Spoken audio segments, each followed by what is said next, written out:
everyone, and welcome to the debut of Hoops and Hers. I am your host and moderator, Lakeisha KB Brooks, and we have a jam-packed show for you today. We're going to cover topics that may be a little controversial for others, and we're also going to talk about some very fun topics like All-Star Weekend, which is about to start here very soon. Now, before I dive into it, I want to introduce our esteemed panel, the ladies that I think make this show what it is. I'm just here to make sure it flows, but they're the ones that make it go. So let's introduce our esteemed panel as I bring them into our conversation. We have Anne Marie, Courtney, and Keena. How are you ladies today? Doing good. Excited. Excited. Good. Now, this is the debut of our show. And I just want to get people to know you all a little bit in case they haven't gone to our website, which is kbsportsmedia.net. Make sure to go there to check out their bios. So each of you, just very, very quickly, introduce yourself, about 30 seconds or so. Anne-Marie, tell everybody about you. Hey, you all. My name is Anne-Marie Armstrong. I am a Georgia native, born and raised, played basketball at the University of Georgia, played professionally for 7 years. And I'm just super excited to be on this podcast and to be with the fellow on-air analysts as well as KB. So looking forward to this first show today. Absolutely. Courtney. Hi, guys. My name is Courtney Lumpkin. I was raised in Newark, New Jersey. Went to college at Monmouth University, played basketball there. I've been in public service for about 16 years, and now I'm doing the analyst podcast thing, and I'm loving it. I'm excited for the panel of women that I'm working with, and just, ready to tackle all these topics. Basketball's in my heart, never left my heart, so this is something I love. All right, and Keena. Hey everybody, I'm Keena. I am a Kansas City, Missouri girl. Been a lover of basketball my entire life. I'm a sports content creator. I'm also a full-time content creator. I have another podcast. So I just love talking about all things sports. And I'm super excited to be with these ladies today and for every Tuesday. Every Tuesday, 12 p.m. to 2 p.m. Eastern Standard Time. So now we're going to talk about something very exciting. And that is All-Star Weekend in Chicago. And Keena actually will be there doing her content creation, representing herself, representing us, and doing her, as they say, big ones in Chicago. And I want to talk about All-Star Weekend, what we can expect from that, and what you're most excited about. Now, Keena, I know you're very excited because you are obviously going to be there. And we all are a little bit jealous of the fact that you're going to be there and we don't get a chance to, join you there. But Keena, what are you most excited about as it relates to All-Star Weekend? First of all, I would love for all of you to be there, but we'll do that next year. We'll put that's going to be us next year. We'll all be there together and have fun together. But I'm just super excited, number one, to just be there. I just want to experience everything that the league has, especially in one of my favorite cities to visit. Chicago is top tier elite for me, but I can't wait for all the activations, the events. I know the energy is going to be high, and I'm going to be speaking on a creators panel, and I got invited to a private dinner. So I'm super excited about those things. And I just want to be able to network, connect, meet some of my favorite players, but I'm just most excited about the big game. Wow. Sounds like a jam-packed few days for you. And I'm a little jealous. I didn't get that invite, but it sounds like it's going to be super fun for you. Now, Courtney, what are you most excited about for All-Star Weekend? I'm most excited about the matchups. It's a star-powered lineup for Team Coop and Team Spoon. So I'm excited for the matchups that are going to happen. You got A'ja Wilson and Aaliyah Boston actually teaming up. So that's going to be great to see them on a team. I'm excited about the rookies who are going to be a part of this All-Star year. You got Olivia Miles. You have everything that she's brought to the game so far. And I'm really excited to see her, what she's going to be able to do. And I'm hoping that somebody can break Nafisa Collier's scoring record from last year. Oh, okay. That's something to really look out for. And it could be maybe her teammate, Olivia. Who knows? All right, Anne-Marie, what are you most excited about? Gosh, when you're there, there's so many fun things to do. I went the last 2 years. The WNBA fan experience is so fun to walk through. I went to Coach, got a cute bag. They have personalizations you can do there. So you could get like the stamp of the WNBA logo. You can get some nice Playa Society gear, which she always does so awesome with all of her gear. I love the orange carpet, which is kind of like the red carpet. You get to see all the ladies kind of just flaunt their style, their fashion, their personalities. I think that is super fun. And as you all mentioned, the game, I think just seeing the players interact, a lot of them play USA together. A lot of them have played together. So also seeing kind of the flair, the messing with each other. I think it's really fun to just see that interaction from all the stars. And then not a major thing, but I think a lot of people are excited. As we know, the Stud Buds are coming back with their 2-hour live stream. So I know that's going to be fun for a lot of people to just keep up with the events. And through that stream, you also get to see, a lot of the players out at parties interacting, socializing. So it gives people who don't have the opportunity to be invited to these events to at least have a little bit of a glimpse into what's occurring. Yeah, I mean, it's so exciting. So Keena's going this year. Anne-Marie has gone before. Now, Courtney, have you ever gone to WNBA All-Star Weekend?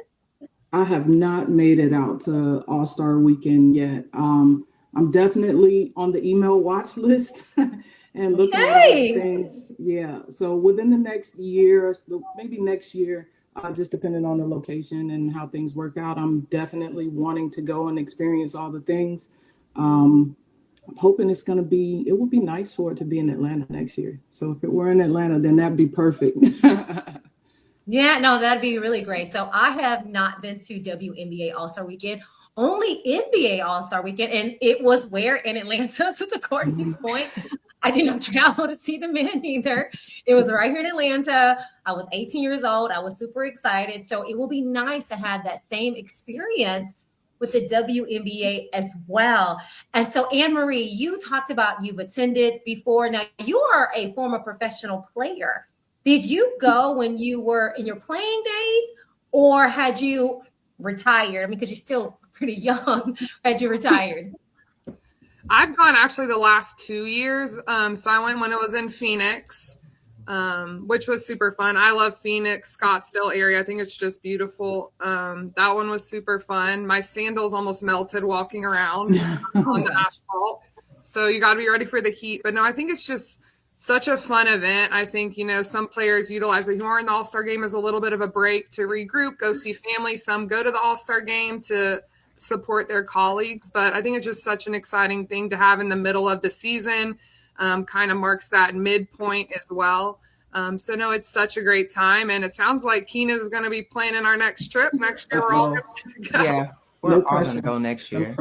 We're going to go on the road, whatever it is. We're going to go on the road. Hoops and Hers will be on the road in 2027. Look out for that. If you want to sponsor, please email us. Please. As well. And Keena, I know that you're doing a lot of activations, a lot of things. And you named quite a few things that you are going to be doing. What's the one thing of all of those things you're going to be doing that you are most excited about? So, I didn't get into the long list. I had to map out everything. There's so much to do and things are all over the place. But the first thing that I got invited to was this private dinner. I do not know who's going to be there, but I know it's a private dinner that I'm excited to go to. So that's really what I'm excited about. And it's going to be I leave tomorrow, so it's Thursday night. So there's other things going on Thursday night, but this is the one I'm most excited about. And I'm going to go live from there. I'm going to share stuff with you guys. So I'm excited about that. And I get to dress up. So. Oh, who doesn't love to dress up on the orange carpet? Is it an orange carpet as well for this event? I don't even know. It's very secretive. We're going to find out when you find out. Yes. That's what it seems like is going to happen. Absolutely fun. So let's switch gears. We talked about what we're most excited about. I want to know, which player do you think is going to have the biggest All-Star weekend? Now, do not forget about skills competition, three-point competition. Of course, we talked about the game itself, but of all the competitions and all the players that are going to be there, who do you think is going to have the biggest weekend? Anne-Marie, what are your thoughts? Well, she's already been mentioned, and I think she's just been at the forefront conversation for All-Star, but Olivia Miles, for me, is going to have a great, great game. And just Gosh, she has just been so fun to watch. As she came in, I mean, it's hard to adjust as a rookie, and she has just fully embraced her role with the Lynx. Amidst not having Nafisha Collier, I mean, she has really stepped in. So I think this All-Star game, I think we're going to see from her, a lot of fun, crazy passes, scoring from all three levels. And I really think just seeing her continue to be confident. I really liked what she said in an interview recently, which was that a lot of people mistake my confidence for arrogance, and I don't know why. A lot of successful people in this world are people that are confident, believe in themselves and what they do. And so for me, it just really spoke to, yes, she's playing with swag. She has that fire, but it's really just confidence, and people are misinterpreting it. But I think we'll see a great showing from her, scoring, getting all the players involved. I mean, she's going to have a lot of assists, I think, as well as score at over 20 points. Yeah, I mean, it's interesting you say that people, sometimes mistake that confidence for arrogance, but she has shown it time and time again on the court. She's shown it with passing, with driving, with shooting. So it's a player that if anyone wants to have that confidence, especially as a rookie, I think that she's earned that opportunity to do so. So now Keena, and again, you're going to be right there in the forefront. Which player do you think is going to have the biggest All-Star weekend? Well, of course, I was going to talk about Olivia, but I have another one too. I'm going to talk about Paige Beckers because she is Paige Beckers. So, Paige is always primed for All-Star. Her game is always giving All-Star energy. So she's just going to be great. She's efficient. She's always competitive. And when those lights come on, Paige definitely levels up. So I'm looking forward to her just taking over and having a breakout moment and just being the girl that we're all talking about. Paige, any stage Paige is on is a big stage, and I know she's going to do well this time around. Yeah, I think, Paige is somebody, again, that has done some great things and should have a standout All-Star weekend. And Courtney, who do you think is going to have that biggest All-Star weekend? Well, she has the biggest impact in the league, one of the biggest impacts in the league. So I got to go with A'ja Wilson. Always have to go with A'ja Wilson. 3-level scorer, rebounding, and even on the defensive end. I'm looking forward to, again, her being able to pair up with Aaliyah Boston. I think it's going to be pretty tough to get some points in the paint with the two of them actually defending the paint. But just looking for everything that A'ja Wilson is going to bring, mid-level scoring in the paint, and just being an exciting player that she is and everything that she can do. I think All-Star Weekend is always something, a way to see her shine. And I'm really looking forward to that from her performance and what she's going to do. Speaking of A'ja Wilson, some of you all may know that we attend the pressers and cover some of the aces. And I sat on the presser with her last night after their win. And she had such a joy about her. You could just feel the love that she has for the game. And one of the journalists asked her about the joy. Chelsea Gray said that there's joy that they have on this team. They have joy with playing with each other. And they asked her about that. And she says, basketball is my world. And that she wants everyone to be their best authentic selves.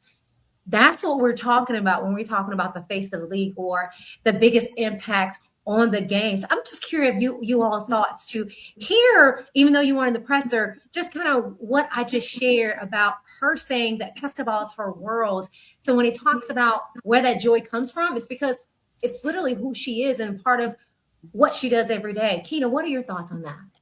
Yeah, to hear that is amazing because she's out there for the right reasons. She's out there because she enjoys it. She still has a love and a passion for the game. So she's out there living her best life as we can see. And it's just great to hear that. A lot of players are just, I'm not going to say a lot of players. Some players are just playing to play, but she's playing because she loves it. She loves and we love her being the face of our league because we can see that joy in her when she's out there with her teammates, when she's having a good time, when she's having those great games. So I love to hear it. Yeah. Any thoughts from you, Anne Marie or Courtney, about that? I mean, I just think A'ja Wilson in general, we know the force she is. We know how talented she is, multiple time MVP as well as WNBA champion. But I think what's so big about her leadership is, first of all, her passion on the court. You can see how much she cares on her and ones or when mistakes are just frustration, she's someone you can say is truly invested. And I think what I love about A'ja Wilson is her ability to bring people along with her. I think that she's so well respected. She's well spoken. She gives respect and to other players as well. And she's the top player. So I think just hearing this just really resonates with so amazing of a person, a player, a human being, and really cares about people. And just basketball is her life. She's so passionate about it, and just her ability to make people around her better and bring more people together. Absolutely. Yeah, I agree. Just piggybacking off of what you're saying, and questions and how she's able to articulate how she feels about the game. There was another question that was asked to her about the changes that were coming to the schedule and having to play more. And her response was literally, "This is my job. This is my world." Like, it may be hard, it may be difficult, but she didn't waver from the challenge. And she just said, "Hey, basketball is my world." And I love that about her, as well as her approach to the game. So during the off season, she's taking care of her body, her mental health, everything to get prepared for the next season, which we see a lot of players, they don't do that. They're playing, they go to Unrivaled, or they're playing in different leagues and things like that year round. But A'ja really takes that time to regroup and give everything that she has to the WNBA season. And I think that's a different approach, which is keeping her body healthy, and I think it helps her overall performance throughout the year and how she's able to sustain. So just her approach, her mentality, and just being herself, being able to be serious, but also being able to laugh and just have fun, bringing the fun back to the game. Yeah, I think that we all can say that A'ja has done a great job representing not just herself, but the league, and being the face and carrying that for generations and generations after that. So now we're going to switch gears and talk about a topic that has really dominated the WNBA headlines. And that topic is about Sandy Brondello. And the comments that were made, or the comment that was made on Friday night against the Atlanta Dream, where she stated, in talking about Angel Reese, stating that Angel is a protected species. Angel Reese responded to that on her X and said, "Always surprised," with a clown face emoji at that as well. Since then, Coach Brondello has apologized and has a response and said, in quote, "Unfortunately, I should have took a break and realized where I am in America, because I know racism is such a big issue here. I've been in this league for 27 years, and obviously I've never had any issues like this, because there are my teammates, and I've learned so much from your Black players that I've coached and that I've had on my staff." Coach Brondello was suspended for one game in the game last night. Also, Coach Becky Hammon spoke about the issue as well and said, "I gave her a big hug," speaking about Coach, "when I saw her. I know what's in her heart. I know her as a very high quality person, someone that's filled with a lot of love for everyone." So this topic, again, has really dominated and has been controversial on both sides. Despite what you feel or not feel about it, we've seen people that find the comment offensive and those that say, "Hey, it's part of the vernacular in Australia." So now I'm going to turn to my panel and ask you all about this particular, not comment itself, but about the suspension. Do you all feel that the comment warrant a suspension for Coach Brondello? And I'm going to start with you, Anne Marie. Awesome. I definitely believe that this warranted a suspension. I think right now, just given the political climate, what's occurring in the WNBA recently with Chelsea Gray, Alyssa Thomas was getting death threats after a very flagrant foul was called against her in an Indiana game. I just think right now that the WNBA has to continue to have a zero tolerance policy when it comes to anything that can be said that is racist. That is condescending, and this calling someone a protected species is definitely not a smart move. I know, as we saw, Timmy Spagbenley, who plays under Coach Brundello, came out to state that she didn't necessarily see it as a problem and stated that the suspension was laughable.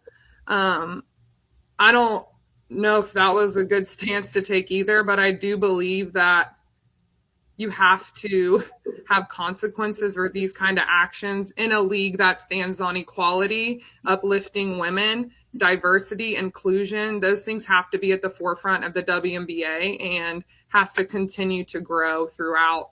And as I stated, I mean, I agree with the suspension. Do I believe she had malintent or was coming from malice or being evil? No, not necessarily. But as a head coach, you have a lot more pressure on you. You have accountability, and you're held to a much higher standard than any other people, whether it's a fan. So I believe that this was the right move by the WNBA, because moving forward, we have to protect our players and we have to stand on inclusivity, protecting minorities, and doing what's right. And people might not agree. I saw some things, people saying, why did Angel feel this way? Well, that is not our decision to make of how it made her feel. If that's how it made her feel, that's how it made her feel, period. So at the end of the day, I'm glad that she was suspended. I think that the accountability that she took was great. Sometimes people like to sweep it under the rug and not state, I was wrong, I should not have done that. So at the end of the day, it seems that hopefully this has been wrapped up. Sandy Brundello has, learned her lesson and will think before she uses species or breed or words that are just not conducive to refer to female athletes or humans in general. So that's my thought on that. Yeah, thank you for sharing. And you talked about two of the incidents that we're going to talk about a little bit later, because this is just one of many incidents, as you mentioned, that the WNBA is dealing with and facing as well. And I want to hear from you, Keena. What are your thoughts on the suspension? Yeah, and I'll speak from this as my perspective. Number one, as a Black woman, I understand how language, tone, and power dynamics show up in this league. So do I believe she should have been suspended? Yes. When you're leading a team in a league where most of the players are Black women, your words just don't exist in a vacuum. They shape the environment, the trust, and the sense of safety that your players feel. You don't want your players feeling like, hey, am I protected by my coach? Does my coach feel this way about me, or anything like that? So it just crossed the line, and it was it was harmful, especially for Angel, because she took it that way. We can't speak on how she took it, how she felt, because that's her feelings. I don't think the suspension is just for the sake of punishment. It's about accountability, which Sandy did take accountability in her direct apology to Angel. I like to say direct apology because we've seen people apologize and then not go directly to that person. So I did appreciate that part. I know a lot of people will say, well, I'm not accepting the apology. Well, it's not your apology to accept. It's Angel. So whatever she goes from there is her business. But coaches are responsible for modeling professionalism, respect, care. And when they fall short, there has to be consequences for that. So for me, the suspension signals that the league is willing to protect its players at some point, and it upholds the values that the league is about equality. So that's my perspective on it. All right. And Courtney, what are your thoughts? So in just answering a suspension, I don't know that I'm on the same side with the panel with the suspension. I do think that basketball is an emotional sport. It's extremely emotional. When you look at this Toronto Tempo team and Sandy Brundello coming to this team, they started out great. I mean, they've had injury after injury. In addition to everything that the league has been dealing with, a lot of it has been centered around the officiating and their frustration with the officiating. So to what Anne-Marie said, I don't think there was malice with what she said. I think it was a very emotional statement. She said it in a heated point or in a heated time in the game. Wrong choice of words. Extremely wrong choice of words. I get there may be in a different culture, this may not be looked at as a bad thing or something that is such a harsh comment. However, in this culture, this climate, wrong words. You cannot refer to anyone as a protected species in that matter. I do love that she took accountability for it. I do love that she apologized directly to Angel Reese, but I think it speaks to a bigger frustration level with the officiating. I think it speaks to a bigger level of the climate that we're in right now. And you do have to be super mindful of anything that comes out of your mouth, especially when you're emotional and you have a leadership position. You are held to a higher standard. I think that the suspension was just the WNBA and the league saying we have to draw the line somewhere. And for a person who has a great reputation with other players, as Becky Hammon stated, and they know that there was no malice intended, or they feel like they know her character well enough to know that she wasn't being malicious, you just kind of hate that it falls with Sandy Brondello having high character and just kind of being in an emotional moment and that happening. But you have to draw the line somewhere.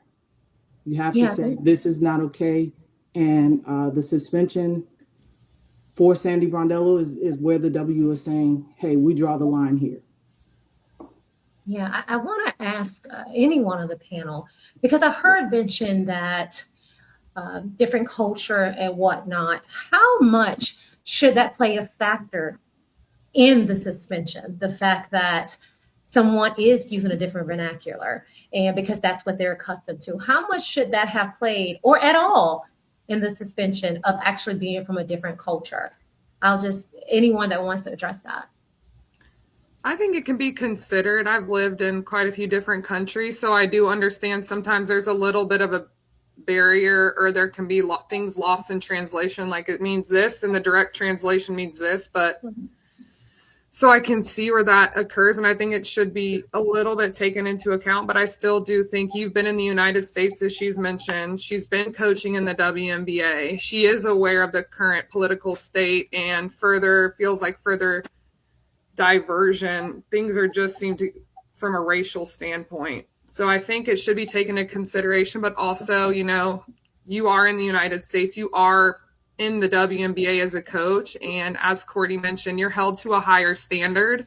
So I think, given she was so direct in her apology, I think people were more willing to kind of take in the whole thing and say, maybe this wasn't malice, maybe she doesn't have ill intent, it's just something that she said, and then there's no coming back from it.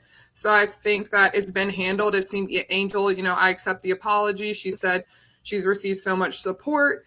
And she really just wants to move on to winning basketball, essentially. So I think that it can be taken into account when you come from a different culture, but still you have to uphold the standards and those big keys for the WNBA, which is inclusivity, diversity, and uplifting women. So, any other last thoughts before we talk about Angel's apology?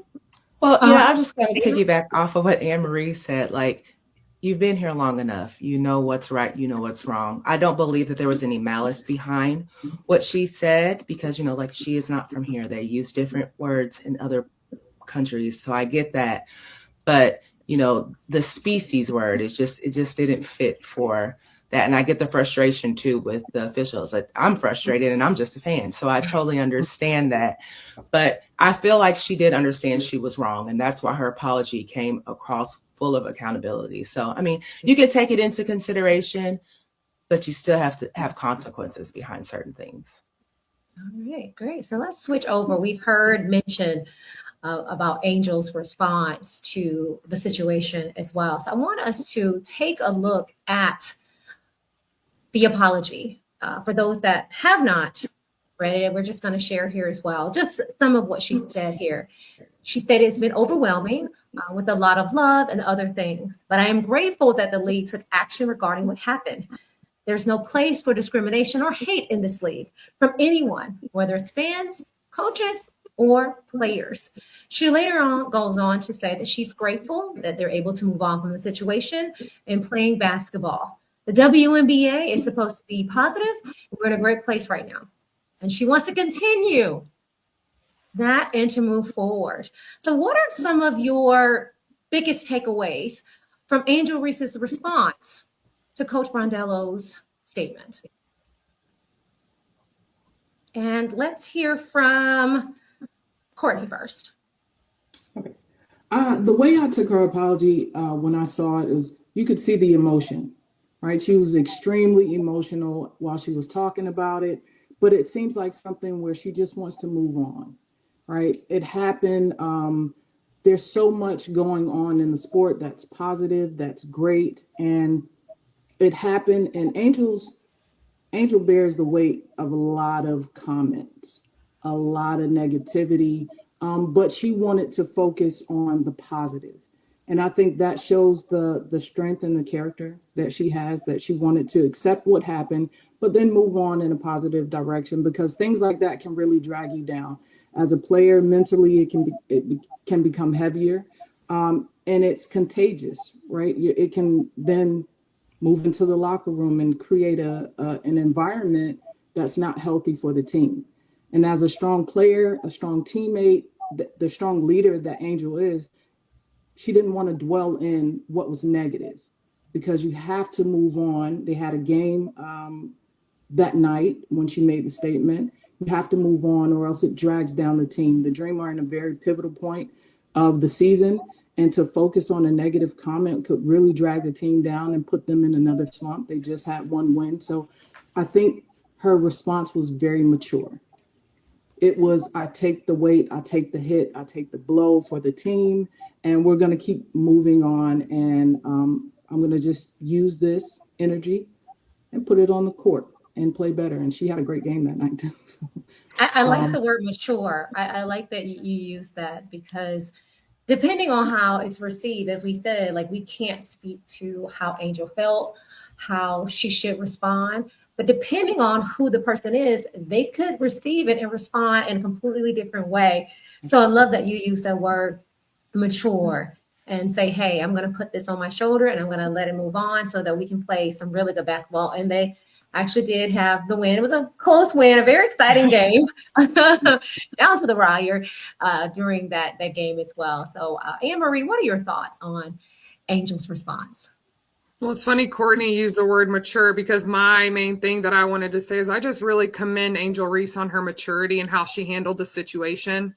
I mean, this is something, yes, it was a big story, but it probably could have been a bigger story depending on how Angel responded. And I really, as Courtney said, I mean, this is just a time where there's a lot of sensitivity around race, and it shouldn't be condoned. And it stinks Angel, again, has to be kind of at the forefront of receiving comments or remarks. But I mean, what more could she have done? I don't think she could have handled it any better. I mean, as a player and as an African-American Black player, she has to be able to advocate for herself. All players need to be able to advocate for themselves, especially when they feel uncomfortable or they feel, in this case, disrespected. It's not okay. So for me, I'm just blown away by her maturity. I think even watching her on the court, I think she has really stepped into such a mature role. I mean, she's making sure other players are good, but in this case here, I mean, she said what she needed to say. She accepted the apology. She acknowledged she's received love from supporters, fans, the WNBA community. And then, pretty much, okay, I'm good. Let's move forward and let's get back to winning basketball games. And I think that's the best way she could have handled it. All right, Kim. Yeah, I mean, one of my biggest takeaways was just her grace. She appreciated the apology. She accepted the apology. She acknowledged it, and she chose to move forward without letting that moment define who she is. She's been through several moments like this, as we've discussed. And for this one, I just felt like she took it. She accepted the apology, but she also set the tone. And with that, it's like respect still matters, and my feelings do still matter. So she wasn't like excited about the suspension, but she appreciated it because it looked like, hey, the league is trying to protect me in some things. So I felt like her level of maturity is something that we really haven't seen yet, but it's on display now. So I was just happy for her to just be ready, like, hey, we're here. We've done it. We settled it, and we're going to move on and keep playing basketball, because that's what we're missing in a lot of these issues. We're missing the game behind it. So, yeah, and that's a great segue to our next topic that is also a little heavy and a little deep, but we've kind of mentioned it quite a few times so far, and just the conversation just with Angel Reese and even with Asia Wilson, we talked about it. Of course, this is a part of a bigger conversation and a bigger trend that we're seeing across the league with the WNBA and politics and race. And as I mentioned before, our panelists have talked about it quite a few times. We've seen a number of incidents that have happened, a number of situations that have happened, and we actually heard Anne Marie talk about a few of them. One of them, of course, being Alyssa Thomas and Caitlin Clark. And last month during the game between the Fever and the Mercury, Alyssa Thomas made contact. Her fist made contact with Caitlin Clark's throat during a scramble for a ball. There was no call made at the time, and then it was upgraded later, and Thomas was suspended, and she was issued a flagrant foul as well in the situation. She, as mentioned with Anne Marie, has spelled before, she's received mounting racist comments, even death threats as well, and she spoke out about being protected and saying that the commissioner and other leaders in the organization in the WNBA should be taking more responsibility for protecting players from these type of comments and death threats. But there's no place for that in the league as well. And as she stated, it's unfortunate that it's come to this all over basketball.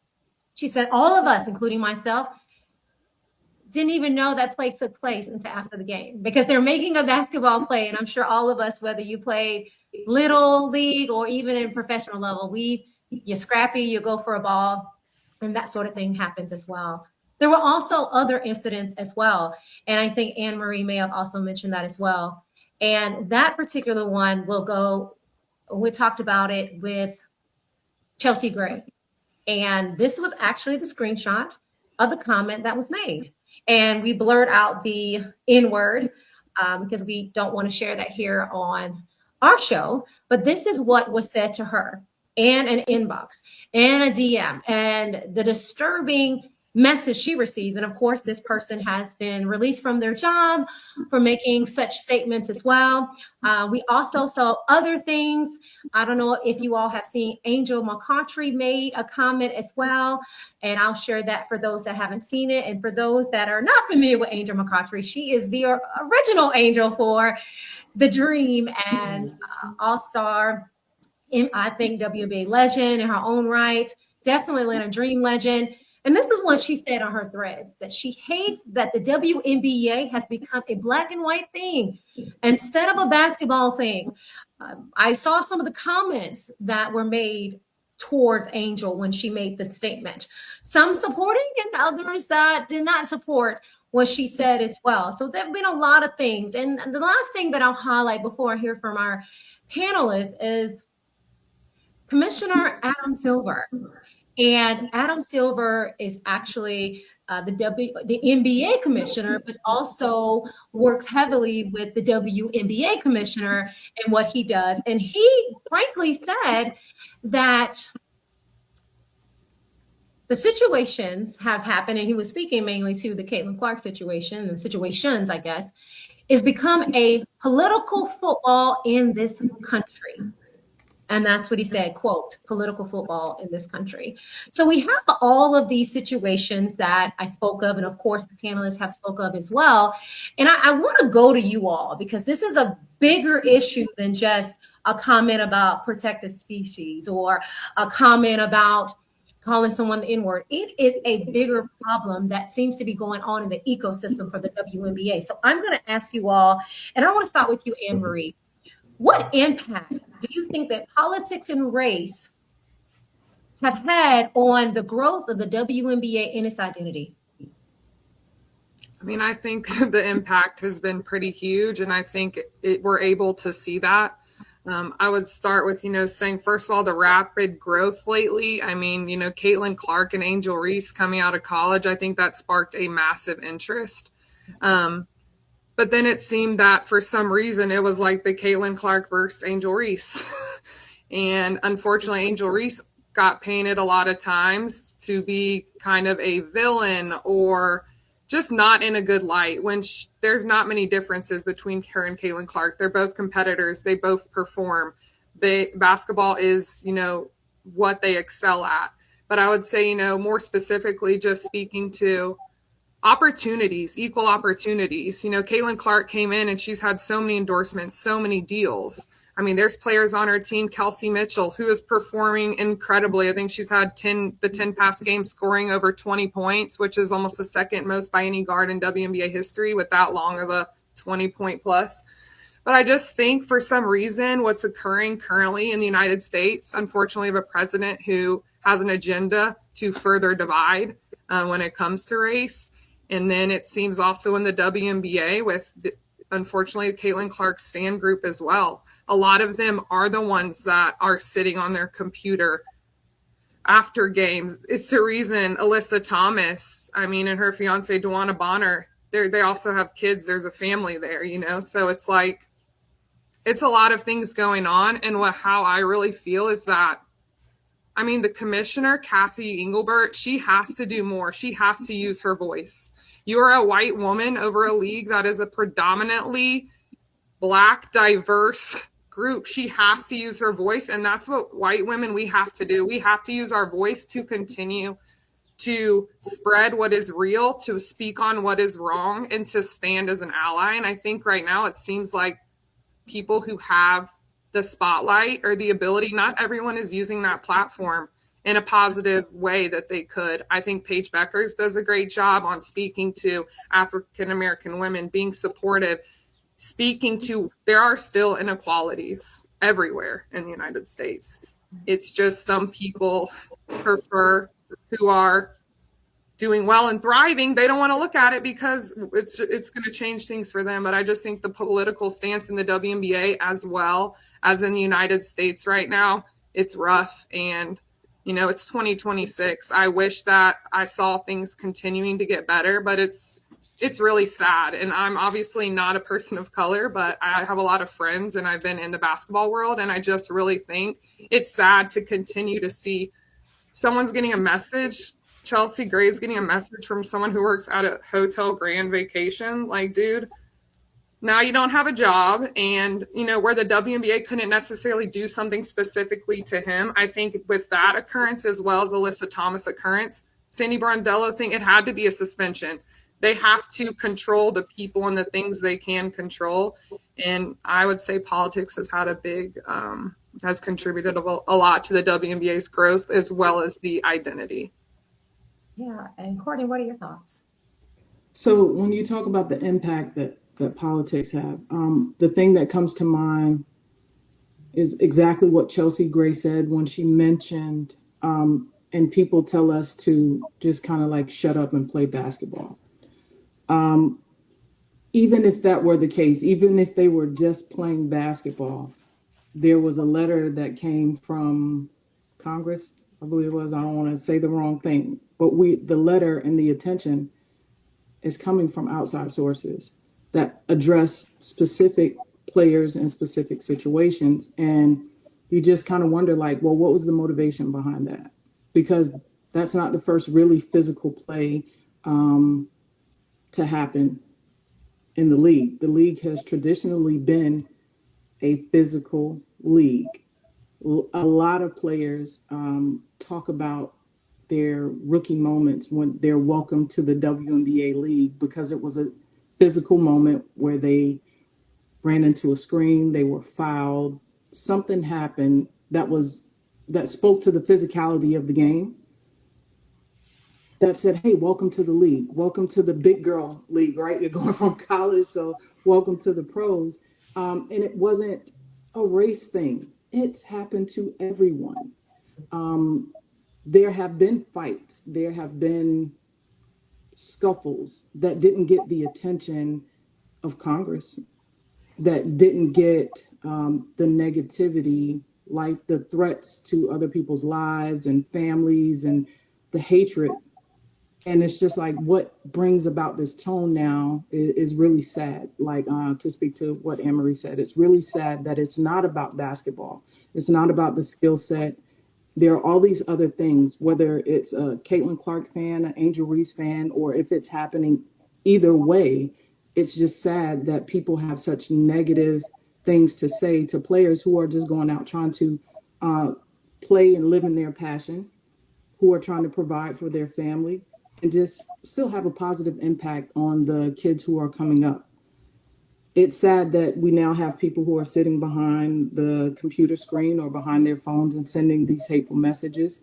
Yes, freedom of speech is a real thing. You can say whatever it is that you want to say, but I think there's always consequences when you make certain comments. So the politics they haven't been the best for the league, and I think just as well as it can influence it negatively, there's a way for it to be influenced positively. And I think we maybe need more politicians to step in and do something positive.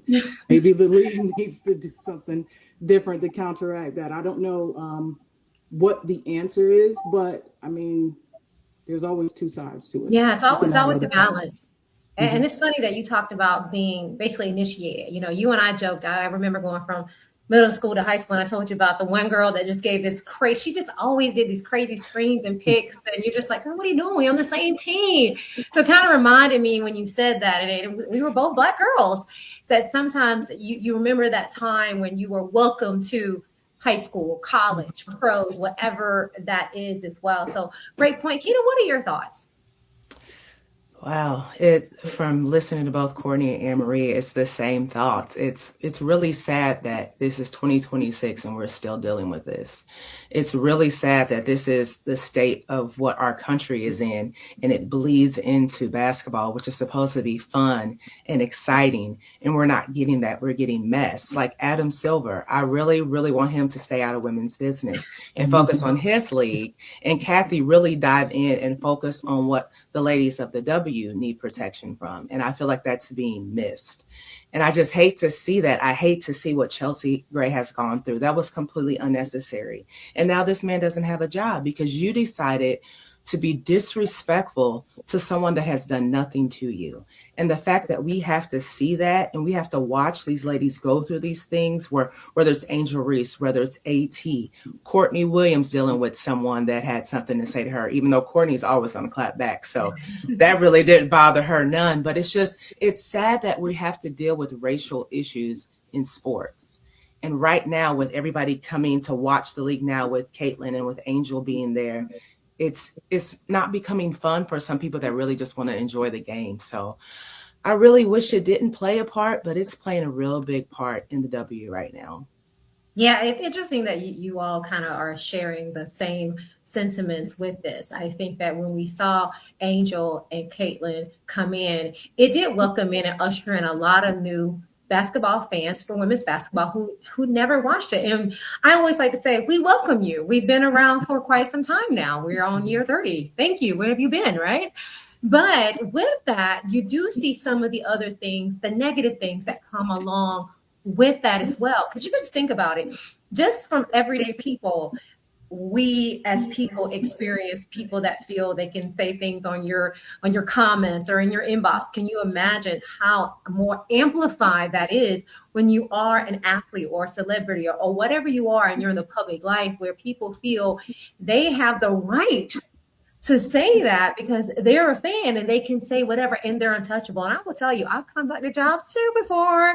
Let's look at my HR background. I've contacted a few jobs as well because I think that it's bleeding over from what we're seeing in society, and it's bleeding over into our sport. And so what Keita's point is, we just want to watch sports to be entertained. That's when we're supposed to get a break from all the shenanigans of life, our job, of craziness, of politics. We're supposed to just watch sports and be able to get that as well. So that's why I want to ask you all and switch gears and talking about that balance. How should the WNBA balance this? Because those social conversations are going to happen. We even saw this, even speaking of the NBA, they did a lot of the political things and still play basketball. It seems like the WNBA is still trying to find their way of how do I balance everything that's going on in society, these social conversations, even these race and political conversations. But we also need to make sure that we're focusing on the very product that we have in front of us, which is actually the game of basketball. I want to start with you, Keena, because you kind of talked about making sure there's accountability and Adam Silver doing what he needs to do because the men's game still, LeBron needs to make an announcement and the schedule needs to Thank be you. made, right? So you focus on that, right? And the women we have our own things to focus on. So Keena, how can that balance take place? I think the balance can take place, and I think the WNBA can do something about it by having these conversations and by being intentional with how the conversations are handled. We have to talk about it because it's there, but we don't need to shy away from the real issues. They really do matter and they impact the players, but the key is making sure those moments don't overshadow the game itself. And that's what we're seeing right now. We're not talking about how great Caitlin Clark is doing or how amazing Angel Reese is rebounding. We're talking about the issues they're having. So I think we can talk about it and we need to support the players involved, but we also need to always shift back to basketball because basketball is the main character here and we're losing sight on that. So I think if the league leads with like transparency and then lets the athletes voice and guide the conversation, I feel like it can create space for both things to coexist because we're dealing with both things. We can have those conversations. We can watch basketball games. We can watch Jordan Canada get the last second bucket at the end of the game and be excited and not have to dive back into what someone behind a computer screen is being disrespectful. So I think we should be able to have those conversations and balance it. And that way people can pay attention to what needs to be addressed, but also can really enjoy the game of basketball. A great point, a really good point to that. I think the biggest question is, well, how do we do that How? if people are afraid to step up or they don't want to step on toes or things like that? So, Courtney, what are your thoughts on that? So I had a kind of out of the box thought about how to do that. Yeah, we love that. Want to hear that. And it kind of brought me back to like my childhood. I've watched so many WNBA games, whether it's like on the app, on TV. When I was growing up, there were commercials that the NBA had that were like jingles, right? I want to be like Mike. I want to be like Mike. Like, right. So I think, That was I beautiful. think like marketing, there's a lot of dead air in between WNBA games on the app. Where are the commercials that say bullying is not okay? And play those as many times as I get the game break and the little song that plays with the game break.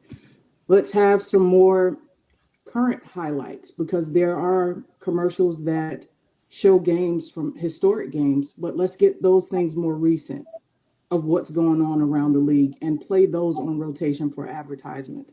Let's get some more player messages at the beginning of games. I think that's a great thing. You play a message that is standard from the league that is played before every game about how you should conduct yourself, what the league is okay with doing.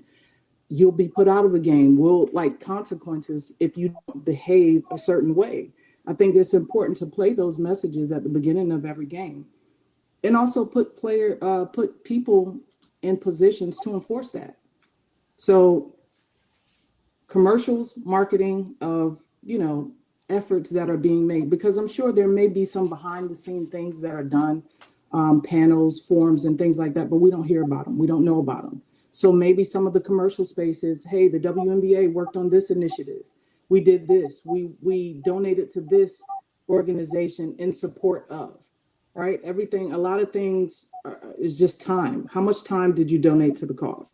Did you educate yourself about it? Can you educate the public about it? How do you educate the public about it? So I think, again, commercials, marketing, messages at the beginning of games saying that we don't tolerate it. There's zero tolerance. We don't want it. We don't condone it. So sometimes it's just communication. I think just saying the things, having the conversation. Yeah, and I love that idea. It's kind of like a state of the WNBA. If you're part of a lot of member organizations, they'll have state of whatever, state of HR, state of,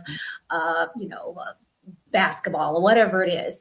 Why not a state of the WNBA? I think that's kind of what you're leaning towards, Courtney, where it's like, we're hearing, we know what's going on. Give us the updates as well, so that, again, we are in tune to that, because it does seem like There's things that are happening behind the scenes because I'm pretty sure there are conversations, there's forums, there are panels, decision making being done behind the scenes. But what I'm hearing from you, Courtney, is a little bit more transparency will be helpful, and accountability will be helpful as well. So everybody's accountable, because when you go to the games, they'll tell you, if you do this, that, and the other, we have the right to escort you out of the game.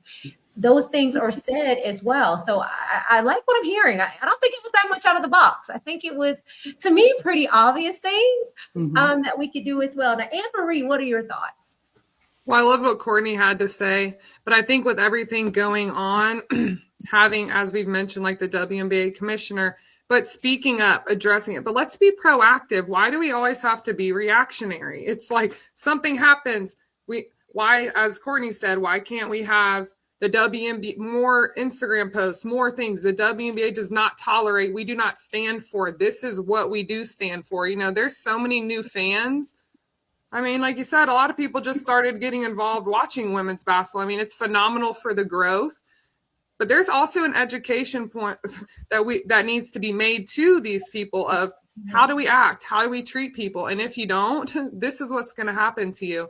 But I think the WNBA needs to remind its fan base, the world, and everyone that we stand on, you know, diversity, inclusion, safety. We want our players to be able to feel safe enough to speak their mind, and then also know that at the end of the day, who is in these leadership positions will make decisions and will speak up on their behalf to make sure that the players do feel safe and comfortable.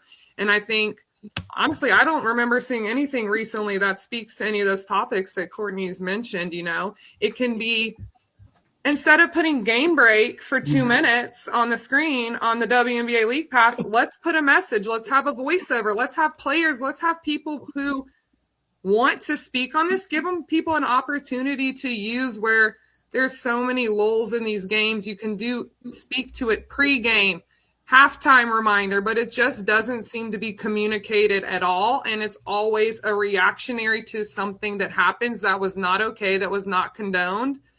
And then the next time it's addressed is when something happens again. There's nothing that's proactive, in my opinion, that's reminding people the characteristics, you know, that you should carry and how to treat people, honestly. And I want to ask you all a question about the whole idea of DEI. And as someone that's worked as a VP of DEI, representing 60,000 people, I can tell you it's a tall task to be able to accommodate 60,000 people in 140 countries, as I had to do. So I know that there's some challenges that they may have as well. Yeah, Emery, it was a lot. Did it for 2 years. What are some methods that the WNBA can do? And I can give ideas from a DEI perspective, you know, but I want to hear from my panel.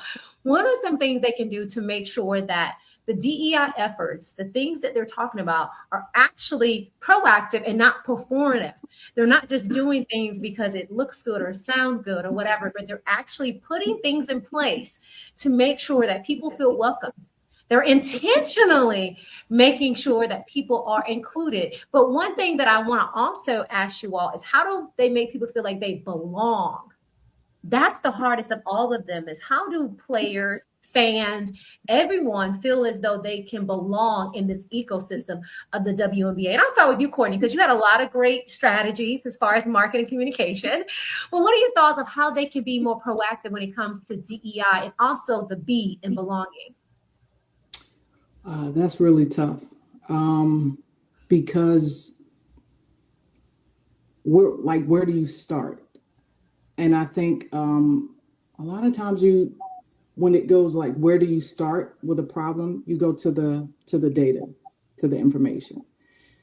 Where would that come from? It would be player feedback, right? What is this resounding message from the players, the coaches? And you take that information some kind of way, quantify it, and then make a plan. So I don't know where the data is, where the research is, to be able to say, here is the problem and here's where we start. And I think the first thing that you need to do is get the feedback from the players and the staff and all the people who are part of the organization. Now, I think with the players, trying to think of the name, it's I'm getting the letters wrong, but it's the Players Association that represent the voice of the players. I think that's where you start because they get that feedback, they get that information. So the conversations, not just being the conversations about what happens with the money and everything, you just kind of wonder how often those conversations are happening and how often changes are being made based on the feedback that you get from the players. So more meetings with the Players Association, more transparency with what's going on in those meetings. I think that's the best way. That's the place to start. But I think it's such a convoluted thing. And it's so big. It's like, this is a team of people. This is a huge job. So starting with the data and just getting the feedback and having the conversations. Always start with data, qualitative and quantitative, to be able to know what the problem is, like what is the issue, and then we can handle it. And then, as always, do a state of DEIB for the WNBA once we did figure that out. And Marie and Keena, what are your thoughts of what they can do to be more proactive for DEIB? That's difficult. That's a really tough question. Like Courtney said, you do start with the data. But for me, if I'm thinking of myself and how I can feel like I belong somewhere is if I see people that look like me in certain positions that I feel like I can go to them with issues I may have. Let's say if I'm dealing with racism with my coach or anything like that, I want to be able to talk to someone above that can feel what I feel. So sometimes having people that look like me or that can understand me and my feelings in those upper positions would be helpful. And I'm not saying they don't have that. I'm just saying that's Right. one thing that can help. Yeah. Anne Marie, any thoughts from you? I can resonate in kind of what Keena just said, like people that look like you. And I know I said this earlier, but for me, a lot of times these upper management people are in these roles where sometimes once you're in these upper management roles, it's hard for people to be removed from the roles. You know, you're so far at the top of the food chain. I'm like, who even hires them or who makes these decisions? I was having the conversation the other day, but I think it's players have to feel comfortable and players have to feel supported by these people that are in more leadership roles. The players can continue to say what's affecting them, what's happened, who's messaging them, who screamed something crazy at them while they're walking through the tunnel. But if, in my opinion, if the larger leadership who might not look like majority of the league don't step up and use their voice and advocate, I just see it continuing to be an issue, and I think that the players want this to be addressed. In my opinion, it's not really being addressed, or it doesn't seem to be the forefront of what the WNBA wants to be known for. Yes, if you read about it, that's what it says, but there's no reminders right now. There's no, as we've discussed. So I think people at the top, you have to be an ally, you have to be an advocate. If not, I think you got to go. I think Kathy, the commissioner, Engelbert, she needs to do a better job. I don't know if the players fully feel supported by her. As we know, this year was a long negotiation, trying to get terms for the CBA and such. But, I just really feel like, as you said, you're going to feel included where you see people that you relate to and that look similar to you, but also regardless of what you look like, this is a place where we all need to be working together to better not only the WNBA and everyone's experiences, but also so much that's occurring in the outside world. Absolutely. I think that's beautifully said. And I think that we gave really great ideas. Of course, I won't be resolved overnight. This is an ongoing conversation for the WNBA, and of course, in partnership with the NBA, to make sure that this is addressed. And hopefully there'll be some conversations at All-Star Weekend. There'll be a lot of influential, powerful people at All-Star Weekend. So this is a great opportunity for those that have a voice to be able to speak out and get the ball rolling there.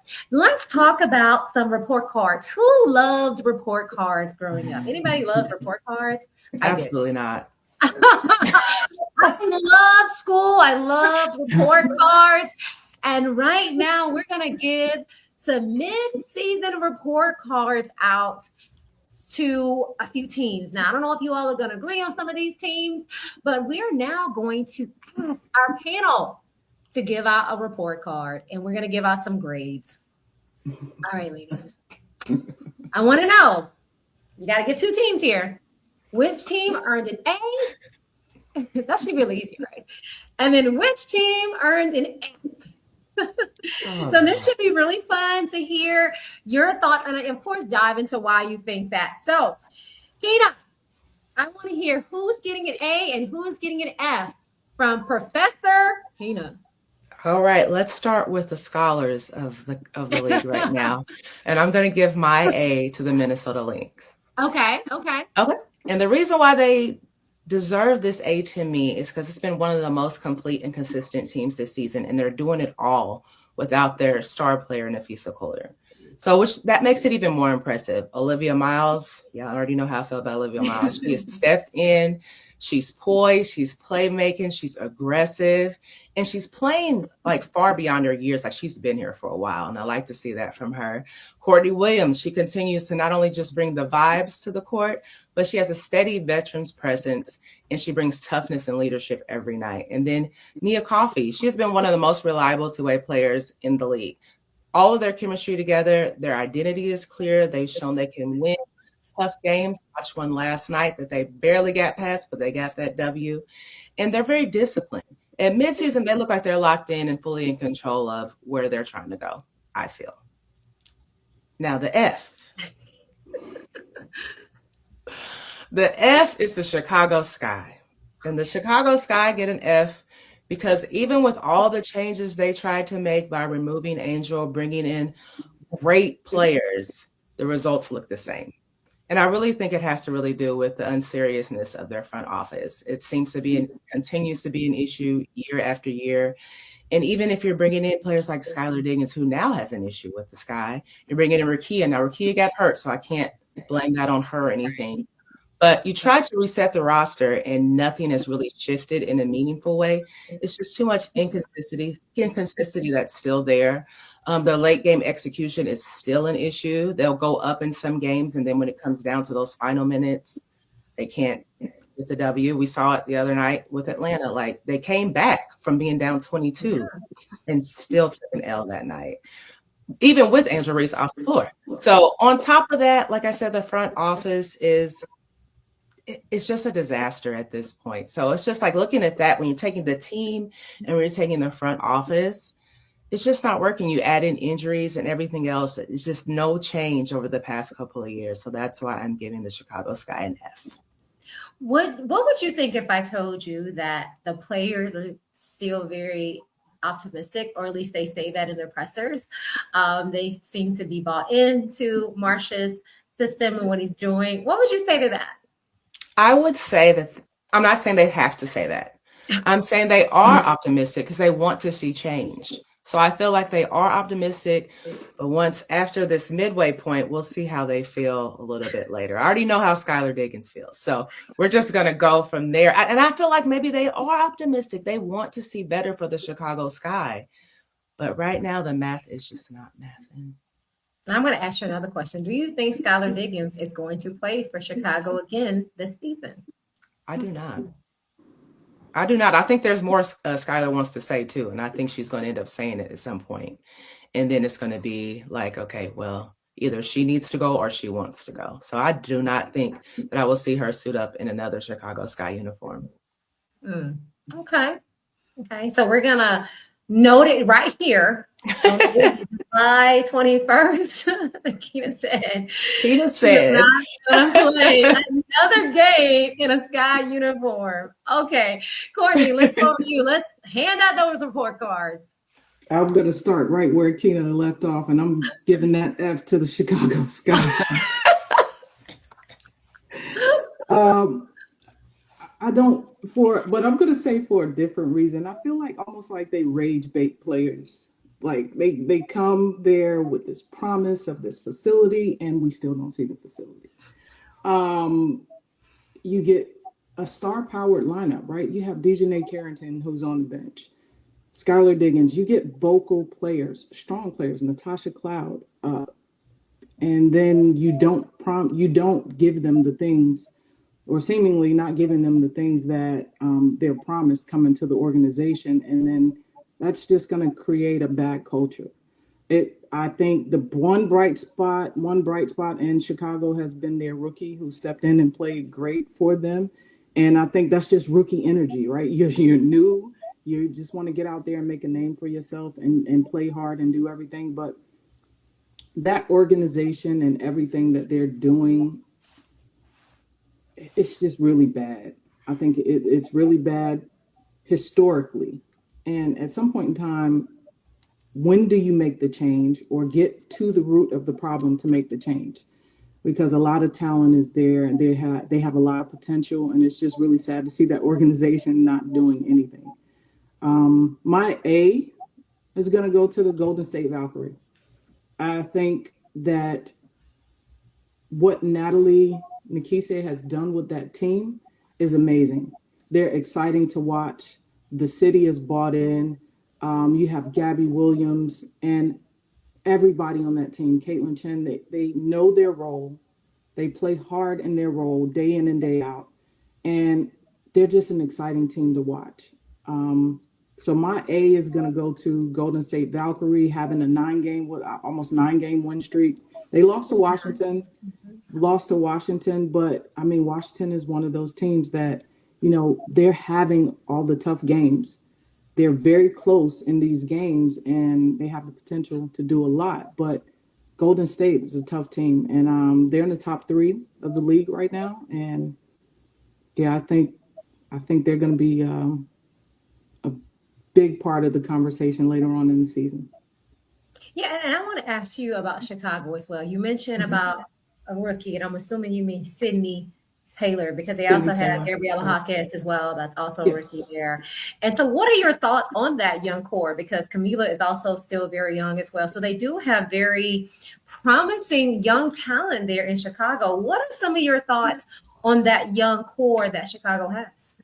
I think, like I said, they have all the pieces in place to be great. But I think this is the importance of morale and team chemistry and having things right in the office and in the locker room, because the pieces are there for them to be great. And you kind of look at it and you're just like, well, why can't they still get it together with the team that they have? And I think it's just that it's defeating sometimes. It's defeating to play such a hard game and like their facilities aren't top tier. So it's defeating to like go back into a locker room that, you're not necessarily happy to be in with how it looks. So I think the core is great and it's promising if they can ever get the facilities part of things right, the management side of things right. They have all the things that they need to be a successful team. It was very unfortunate for Rickea Jackson getting hurt because you kind of want to know what the season would be like if she didn't get hurt. Like, would it still be the same losing streak, or would all these things even matter if they were winning? So I think they still have a promising group. It's just getting everything else together for that organization. All right. And let's go to our final report card. Anne-Marie. So my A goes to Keena, Minnesota Lynx. I think, with Nafisha Collier's injury, I think a lot of people, they have talent, but I think it was just that being their main go-to. And who's going to fill the role, and are we still going to be able to be a contender? And I think not only have they shown they're a contender, but obviously they've shown they're one of the top teams without her. So I just really commend, I think Cheryl Reeve has done a great job making everyone buy into their role. Everyone on Minnesota kind of plays within their role, I think. And I think that's something that's, really important. You have new pieces as Nia Coffey's come in her first season, her best statistics she has had since being in the WNBA. You had Natasha Howard, great pickup. I love her game. Stretch four. She can score on all 3 levels. She's versatile. She can pass. She can finish. I think she's really stepped it up a notch, being more in a leadership role and being an all-star, and just great pieces around them. I think Courtney Williams is spitfire. She is all about who's on her team. She is going to hustle and leave it all on the court. So for me, Minnesota Lynx are the A on the report card. And I had 2 Fs, one being the Chicago Sky, but the other F for me that I wanted to mention was the Connecticut Sun. as we know, they've really struggled this year. They lost a lot of their core. They saw a lot of change. They've also had injuries. Brittany Griner has had some great games, but also she's been sitting with some injuries. Sanaya Rivers, Anissa Morrow. I do think even though they are an F right now, I think that the good news for them is that the future is bright. They're young. They have a lot of energy, but I think they've just been dealing with a lot of adversity so far this season, on top of knowing that a lot of the returners that were making the plays and scoring the points weren't returning. So for me, I would say that the Connecticut Sun is currently an F on the report card for the first half of the season. And I'm going to ask just very quickly for each of you all, what's the one thing that your Fs can do to maybe move up to maybe a D?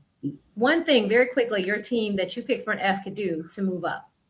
I'll start with you, Courtney. For me, I would say the Chicago Sky is going to be execution down the stretch. They turned the ball over a lot. Like you said, the game with, like Keena mentioned, the game with the Dream, they came back in that game. They played very hard, but the execution down the stretch and just not turning the ball over so much, that can absolutely help them. All right, Keena, you mentioned the same team. What could they do? I don't even know. No, but for real, they could really just find a way to boost their confidence, and that can give them, like Courtney just said, like down the stretch, like if you have the confidence that I'm going for it, and they look so deflated a lot of times. So I feel like having just a little more confidence, and I know that's difficult in this situation, but just, being able to hype each other up and being there for one another and just know that they can do it. Maybe that can change a different game plan from Tyler Marsh, maybe. I don't know. Anne-Marie. I think consistency is big for Connecticut. I think there's games where you see glimpses of them being able to compete with top teams, but they haven't shown that they can really do that thoroughly through 4 quarters. So I think for the Connecticut is just trying to be resilient, kind of fight through injuries. Hopefully some of these players will be back that are their big contributors, but really just consistency throughout 4 quarters. All right. So we're going to stay tuned and see if the things you all said happens in the second half of the season. And now I want to shift gears and talk about players that have exceeded the expectations this season. So what player, that one player, you were like, man, she has done more than I expected her to do. And what has been the key to their success? And so I want to start with you, Anne-Marie. Who has been that player that has just really surprised you so far? Gosh, I'm a broken record. I had written down Olivia Miles because I truly feel like even though she was a top draft pick, she came in and has just knocked the lid off the expectations for her. We've mentioned her ability to score, her ability to make reads. I mean, she can read ball screens. She can read players coming off staggers, down screen, get them the ball exactly where they need. So I just think she's wise beyond her years and has really stepped into that confident leader that Napheesa Collier's not on the court. You can see that she's still guiding, having conversations. It looks like they have a great relationship, but Olivia's truly stepped into that role. And I do just want to throw a little honorable mention out because I really do feel like even though we were saying Chicago Sky is an F, to me, being undrafted and coming in, number one, making a team undrafted, that's freaking hard, especially on a team that has a lot of vets, Vandersloot, Azura Stevens. I mean, you have a lot of guards, Dejanay Carrington, Sheldon, a lot of guards that have played. And it's hard. There might be 1 or 2 spots. So hats off to her. And then hats off for her being undrafted, averaging double figures. She's had multiple 20-plus point games. So I think Sydney Taylor is someone that really you have to give your hats off to. Her team isn't successful. She wasn't drafted, but she has thoroughly exceeded expectations being undrafted. Yeah, I think a lot of people have been really surprised about Sydney. And I asked Coach, what is it about her fearlessness that you see? I mean, she stepped up, shot that 3, whether it was going to go in or not. You could see that she was like, this game is on my back. And he talked about how it was to coach someone like her and the other young players to have that fearlessness. And as again, coming in undrafted, don't have a lot of expectation, and to blow everybody away with the expectations is great. And so I just want to follow up with you, Anne-Marie, and ask, what do you think has been the key to her success, other than, of course, being fearless, really not having a lot of pressure to be a top draft pick. What are some other things that have been key to how well she's played so far this year? I haven't necessarily seen this, but from what I would say, I would just say her work ethic. I mean, when you come in undrafted, you have to be determined. You have to every day put in that extra work. And what she's doing on the court just shows how invested she is and how determined she is to do it, and that I'm going to do it and I'm going to succeed. So I think she just has that grit and that go get it energy. And, you know, if I want to do it, I'm going to do it, and it's on me. And she's done a great job. All right, now I want to hear from you, Courtney. Who is that player that's exceeded your expectations? Jessica Shepard. Jessica Shepard all the way. I mean, she's come in being a starter for Dallas. I mean, it started out kind of rocky with that team. I think everybody was trying to get to know each other, get their chemistry together.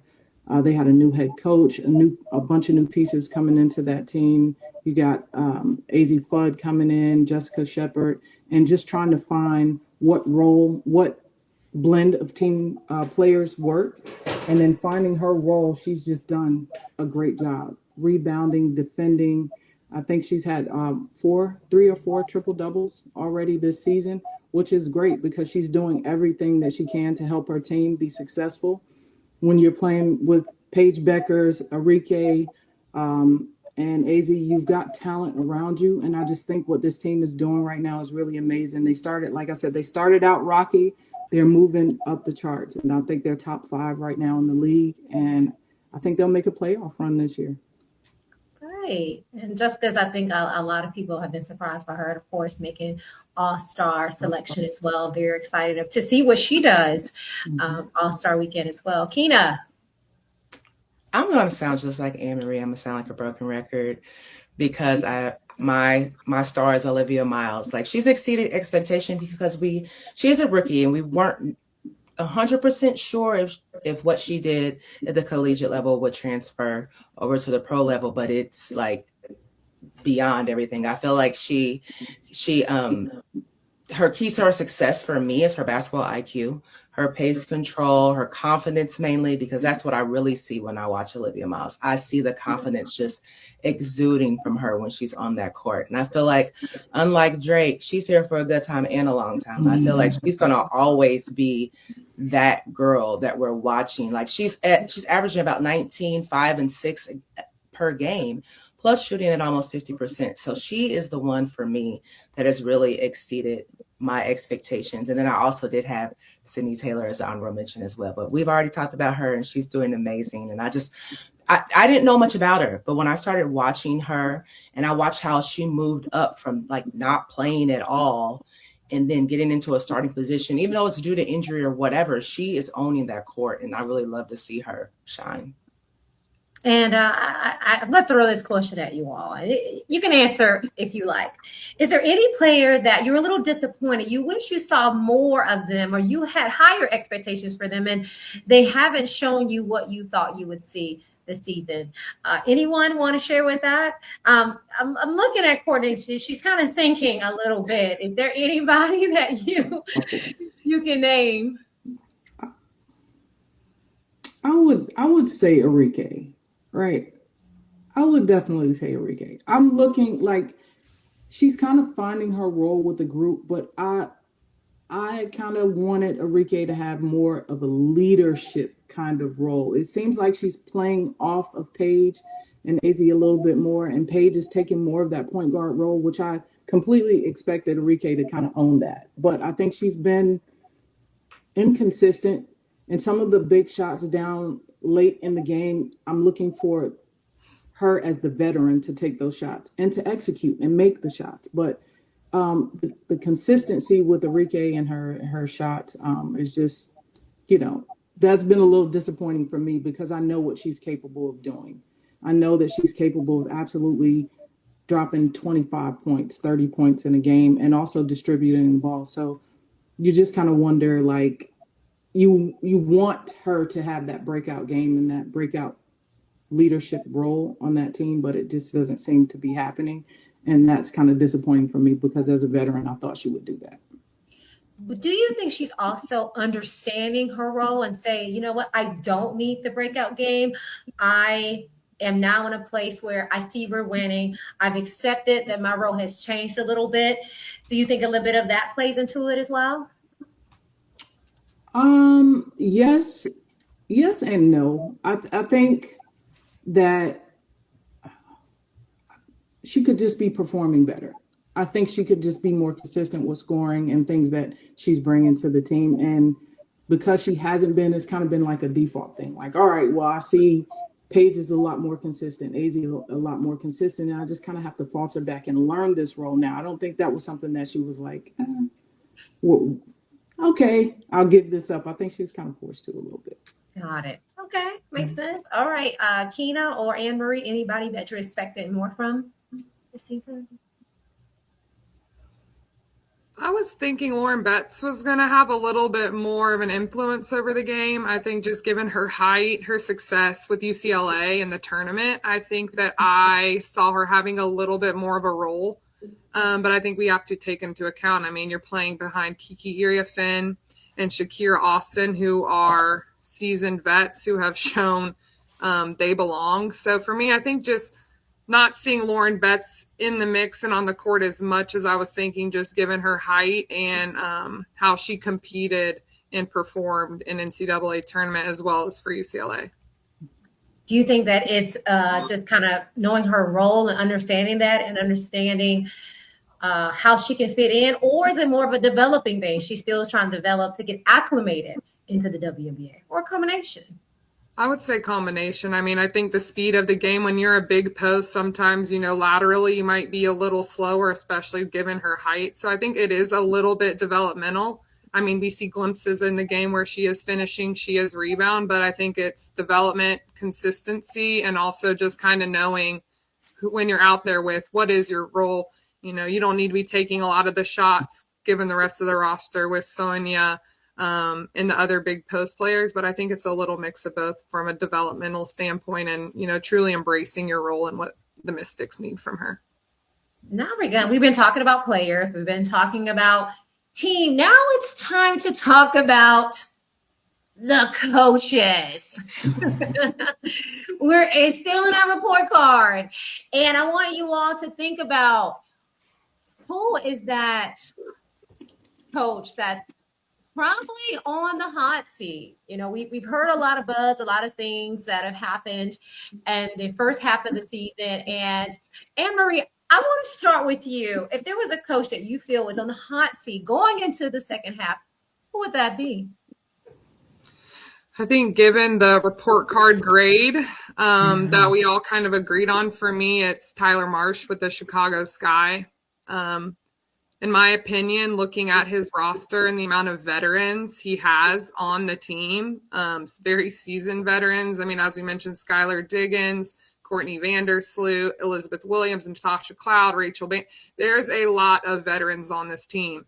And it's not working. There's not flow. There's times on the court where it just does not look cohesive. It looks like a bunch of individuals out there, and, that's the coach's responsibility. We've also seen how he's handled the Skylar Diggins situation, averaging 14 points, over 4 assists. We're going to bench you. So maybe that's the answer.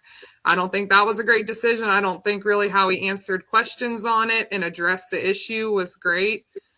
And now Skylar's sitting on the bench, which is also not the answer for the Sky, but the way he handled it, it seems that, I don't know if the mutual respect is off, but there seems to be something that's going on, whether it's upper management and behind closed doors, that Skylar Diggins is not happy. She mentioned she shut her mouth long enough, and now I'm going to say what I need to say. I thought she was mature early on, stating we can all do things better. It's not just the coaches, it's the players. She took accountability that it's the full team, staff included. And then she got moved to a bench. So I don't know if she said something that irritated Tyler. I don't know if this is actually the game plan or just one of those things that it's kind of like, go against me, then respectfully, you're going to get to sit on the bench. So I don't know if it's a power, what's going on there, but I just think it's really unfortunate given the players they have, the roster they have. They should be competing at a much higher level, given who's on the team. Yeah, great perspective. Very Courtney, who you got? right on cue with my F as well. Tyler, I know it's only been like a year, but if they did it to Teresa Weatherspoon, Tyler, I don't know. So I agree with everything that Anne-Marie just said.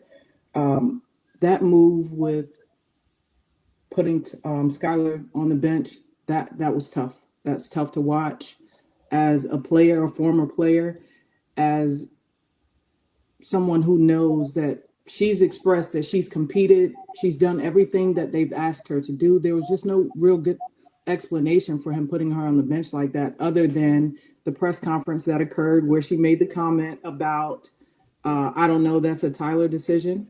And it seemed like an ego thing to be able to find his moment to get his look back. And it's like, okay, Courtney Vandersloot's back now, so now you go on the bench. I think that was a bad move for the team, for the culture, for the environment, and definitely for a player who has such a powerful voice and influence on your team. You don't make that person an enemy. You do everything that you can to keep them happy or to develop a relationship with them so that they can continue to perform for you and mold the team. So those decisions, I think they put him directly on the hot seat. I think Keena may say the same thing, but who knows? She may surprise me and say something different. But Keena, who is your coach on the hot seat? So I'm kind of going to surprise you because Tyler is the top, but I do have an honorable mention. So I'll talk about that one instead. And I hate to talk about it because I really do like him as a coach, but it's going to be Nate Tibbetts. And that's just because Phoenix has just struggled to find cohesion despite having the veteran talent and the star power that they have. They continue to have defensive issues, inconsistent rotations, and the lack of chemistry is really hard to miss. I really expected Phoenix to be not where they're at right now, but in what they've delivered. But when a team with that much experience still looks completely disconnected with no chemistry, that's when the spotlight shifts to the coaches for the problem. Okay. All right. So you did kind of switch it up. Surprise us a little bit. Now I'm going to switch it up and I'm going to ask you all who so far midseason is your coach of the year? And I'm going to start with you, Courtney. Who is your coach of the year so far midseason? Coach of the year is going to have to be Natalie at Golden State. I think she's doing amazing over there with the team, building the chemistry, building the organization, the fan base, communication. As you mentioned in pressers, we've spoken about her in pressers and how she's just so open and transparent with everything that team is doing. They have bought in to her system. You can tell with the execution on the floor. They never look confused. They always look like they know exactly where to be and where they're going. And that says a lot about the head coach and the communication that's occurring on the team, that every player knows what's expected of them. And a lot of what goes wrong with Golden State is more performance-based than it is operating within the system, whether they had a low shooting night, missing a couple of defensive assignments. It's not knowing the defensive assignment, it's missing it, like player performance.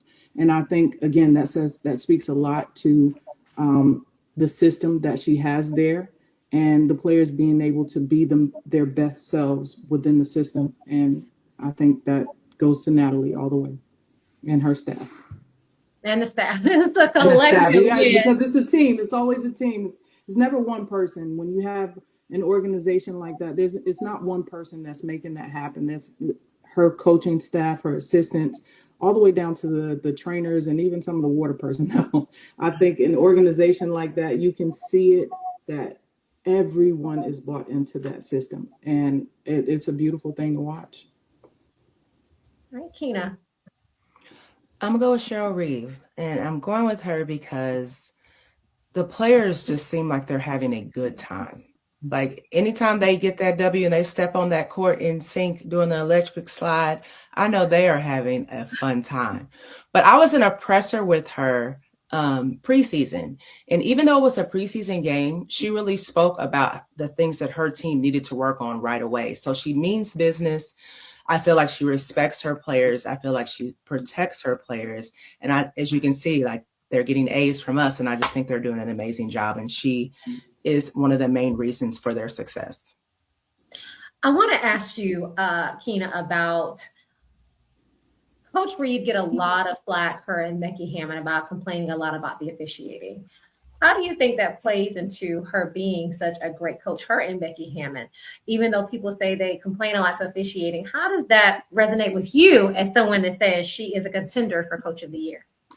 Yeah, for me, when a coach complains about calls and officiating, they're protecting their players because they're seeing something is going wrong where their players aren't getting the fair calls that they're giving someone else. So for me, and especially as me as a fan that's sitting at home complaining about officiating too, that I feel like they're just doing what they're supposed to do and they're protecting their players. There are some coaches that don't say anything when they see their players getting beat up. They say nothing. They don't complain. They don't want the fines. They don't want the problems. But I feel like she stands up for her players. So I'm okay with it. So that's why I look at her as, you know, a contender for Coach of the Year.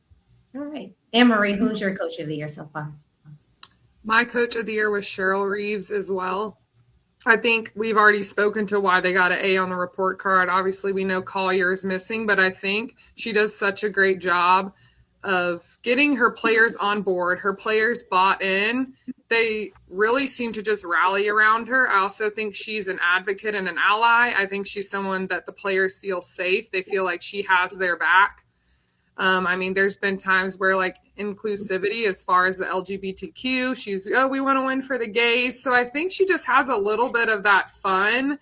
And then the players feel like they can relate to her and that she advocates for her players. You know, if she sees something, Cheryl Reeve is going to give you hell if you're a rep, especially if she doesn't agree with you. So I think she has that relationship and that bond that is so important when you're a head coach, because you need to have that cohesive, you know, if you don't, I think it can affect the chemistry a lot. So I really think the chemistry at the Minnesota Lynx and just how they operate there, it really seems to be a great organization, that the team is together and they're as one, where sometimes we don't see that on the court.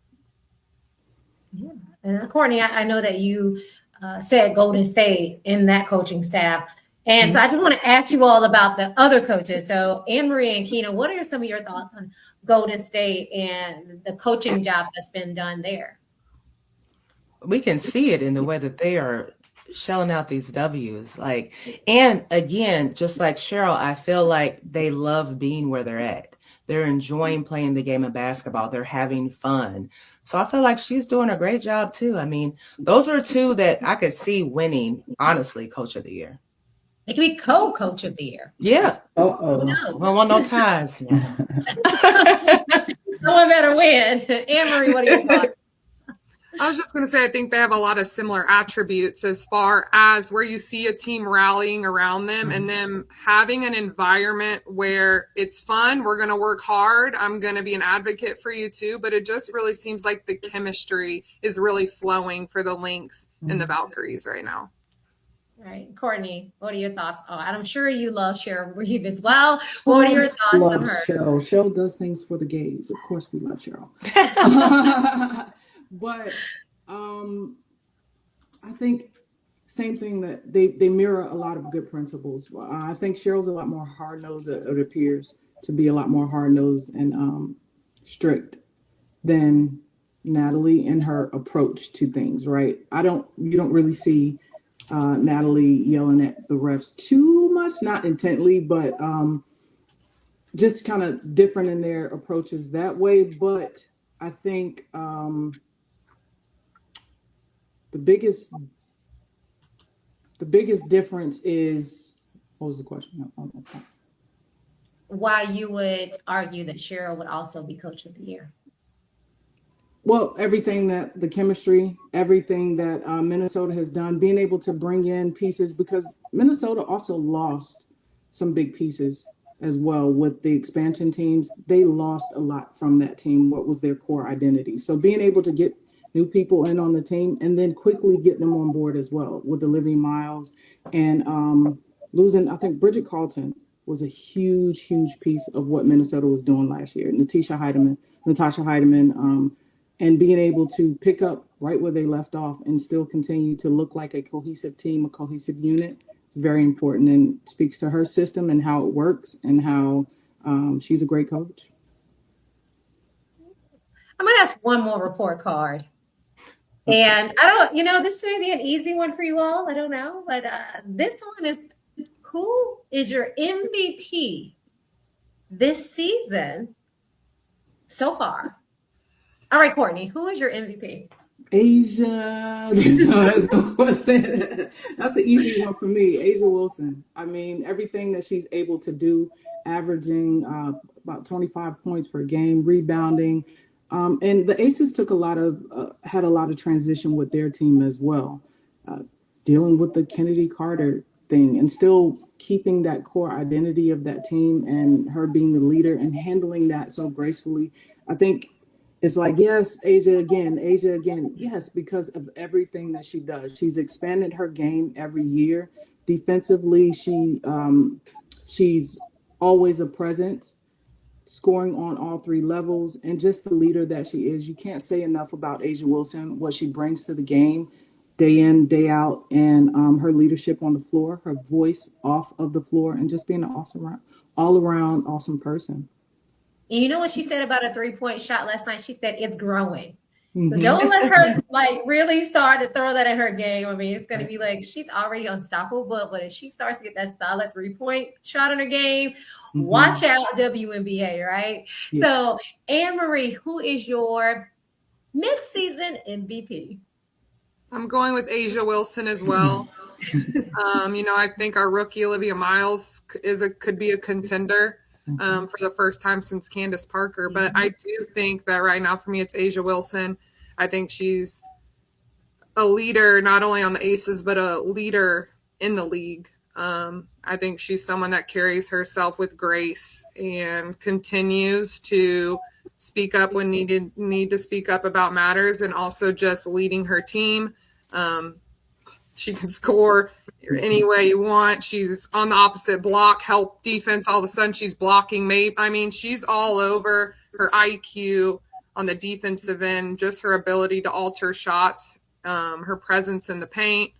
And she's also averaging the most points in the paint for any WNBA player. I think it's just over 13 points a game. So she's a force to be reckoned with. And now she's hitting threes in her face too. So good luck.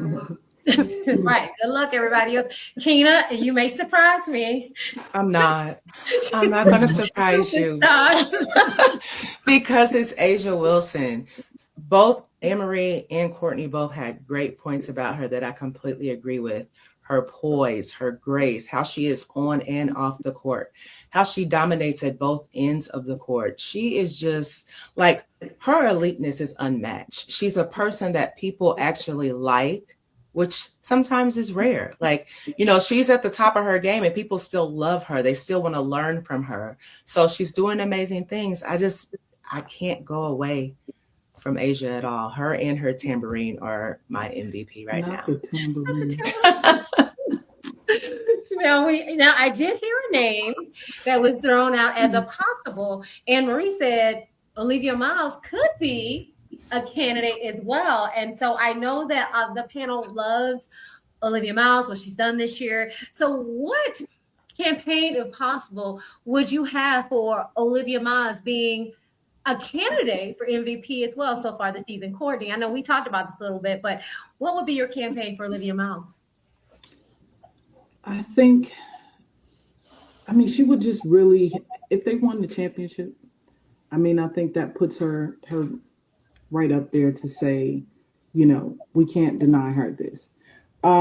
If she continues to score the way that she has been scoring in the last, I think it's maybe like 8 games. If she continues to increase scoring and maintain the control of the team the way that she has, I think that absolutely puts her right there for MVP. If she can get a little closer to Asia as far as points per game and still rebounding, she's consistent. Assists, she's consistent. I think if she scores a little bit more, I think she might be there. Okay, a little bit more scoring for you. A little bit more. A little bit. Okay. Anne Marie, what about you? I think her ability to control the pace. She's such a facilitator and a leader on the court. I think her ability to make, we can see her court vision is there, but also her ability to score. I mean, earlier I know Keena mentioned she averaging just under 20 points. She's shooting over 50% from the floor. She's averaging almost 5 rebounds, a steal a game. And then on top of that, she's at about 6 assists. So I think the way she impacts the game is far beyond just a point guard. I think, with her statistics, but also she's been the engine for Minnesota. And I think without Nafisha, they're wondering who's going to be that go-to. Is it going to be Natasha Howard? Who is it? Courtney Williams? Who's going to be that person? And Olivia Miles has been the person that stepped in, has been the engine. Also, just being a point guard, you're the natural leader of the team. People are looking to you to make decisions, to make play calls, and that sort of thing, and trusting you with the ball. And I think has to have all her teams. They know that she's going to do her best. She's going to include them, and she has been that leader as a rookie for Minnesota. Keena? Yeah, just her leadership as a rookie is what I've been seeing. Like, you came into this league ready, along with her scoring ability, the way she facilitates the ball, the way she sees the game in her head. She's hard to guard at times. So all those things combined would be like a real good campaign for her. I don't know if she's going to get there, but like Courtney said, if they win the championship, that's a whole different story. So we'll have to see how far they actually go, but she is great. Right. And future shows, we're going to talk about when Nafisa comes back, what impact is that going to have on Olivia's game. Not today, though. You have to come back. Check us out for another week to talk about that particular topic. Now we're going to dive back into All-Star. We're going to have a fun segment here. I'm going to show everybody the starter pool. Of course, there was some controversy about the starter pool. We won't dig into that. But what we are going to do is we're going to have my esteemed panel here. They are going to redraft. So they're going to pick their starters. This is the pool they have. And we know who went where to what team, et cetera, et cetera, et cetera. We already know who picked what on the different teams. But this is your opportunity. You're the coach. You got to pick your starters. You only pick 5 of these players. And I want to know who you are picking if you were the coach of your team. I want to start with Keena. This is your pool. Who's your starting 5 out of this pool? Okay. So like I can only pick 2 guards. So this is where things kind of got crazy for me. So I'm going to pick Kelsey Mitchell. She's the most efficient right now, and we need scoring. We want to win. So her shot creation, ability to score on all 3 levels, I got to go with Kelsey. Then I got to go with Paige. I know that's probably, we're probably expecting Olivia, but I'm going to go with Paige. Just because Paige is Paige. Like she's going to immediately come in, do what she's supposed to do. That midi is crazy. She knows how to handle a team. She can facilitate the ball well as well. So I would pick her. And then easy enough for me, I'm going to go with A'ja Wilson, of course, because we just talked about how dynamic and how amazing A'ja is. So I have to go with A'ja. Then I'm going to go with Stewie, because who wouldn't pick Stewie? I love Stewie. She's someone that can kind of give me the same thing as Paige as far as the scoring on all different levels. So I would go with Stewie, and then I would go with Gabby Williams. Gabby has been showing a lot with Golden State. And I remember we talked about this before, and I was going to take her off of the starters. But after watching her a little bit more and seeing her motor and everything, I would go with Gabby Williams. Okay. All right. Some nice starting 5. All right, Courtney, who you got? Kelsey Mitchell, first and foremost. I feel like Kelsey Mitchell is that cheat code. She is that player you can just drop her off anywhere, any point in time, and she's going to be able to score. She's going to be able to get to the basket. She's going to shoot the 3. So I'm never going without a Kelsey Mitchell if I have the choice. Then I would go A'ja. Absolutely going to go with A'ja, because I think the pick and roll between the 2 of them, what do? That's a disaster for anybody to attempt to defend pick and roll with Kelsey Mitchell and A'ja Wilson. Third, I'm going to pick up Gabby. Gabby is the person that can go anywhere on the floor. She can defend some of the big post players, but she can also hit the 3, and she can excel in the mid-range game. I think the mid-range is something that Courtney Williams is absolutely performing in that area. And I wish more players were taking advantage of the mid-range game, the pull-ups and things like that, because a lot of what we're seeing in the game, I think we're seeing a lot of three-pointers, a lot of layups. But man, I really miss seeing the mid-range game, the one dribble pull-up, the stop and pops. Then I'm going to go with Olivia Miles. Kelsey and Olivia playing together, I think that is a great way to space the floor. When you talk about basketball IQ, Olivia Miles is another player. I feel like she can play on the blacktop. You can take her somewhere, anywhere, and drop her off, and she's going to be able to adapt to the game, whether it's physical or not, and find a way to score and find a way to get her teammates involved. And the other big that I'm going to go with, Breanna Stewart. I mean, she just closes everything up and makes it hard to score. You got a glimpse of that when they were in the Olympics. You see Asia and Stewie, they play very well together. Defensively, it's hard to score, but they also know how to put the ball in the basket. So that's my 5. Okay, Anne Marie. So I went with a few of the smaller guards, but I just really love the way that they play. So we're starting with Olivia Miles at point guard. We all know why she's going to be there. I have Paige Beckers as well. And then I have Kelsey Mitchell. I love all 3 of those guards games. I think, having Kelsey Mitchell, she's been averaging over 27 points the past 10 games, averaging over almost 4 threes a game and shooting almost 52%. So for me, Kelsey Mitchell is it. She's proven who she is, what she can do, and she will step up and shine.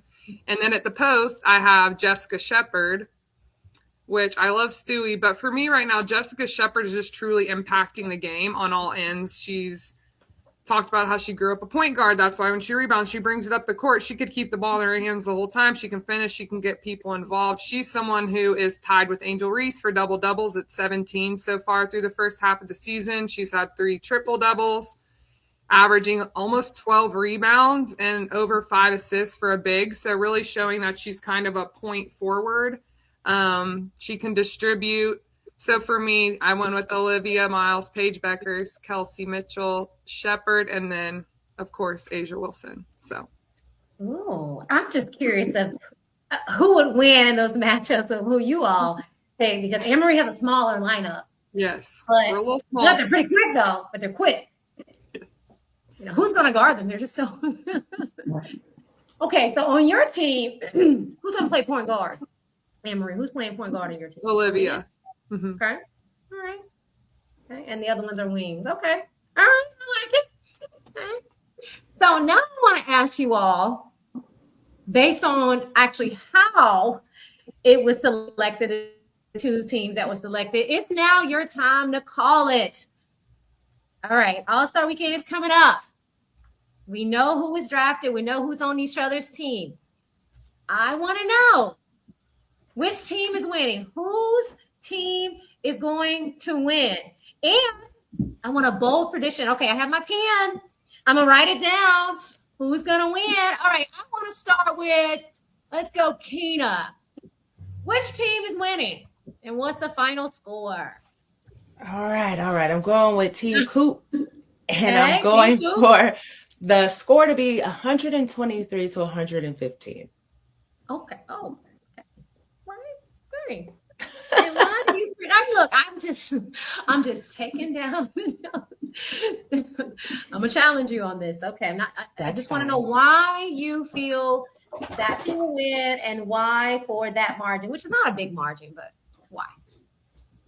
Well, because they have 2 of my faves on the team. They're going to have Paige, they're going to have Angel on that team. It's going to be great. And the number-wise, that's just a very random number. Like what I did is I looked at the teams and then I looked at like previous scores and how last year was crazy. Like the scoring was wild, but that's why I went with them. I just like everybody that's on Team Coop. I like what they can do together as a whole.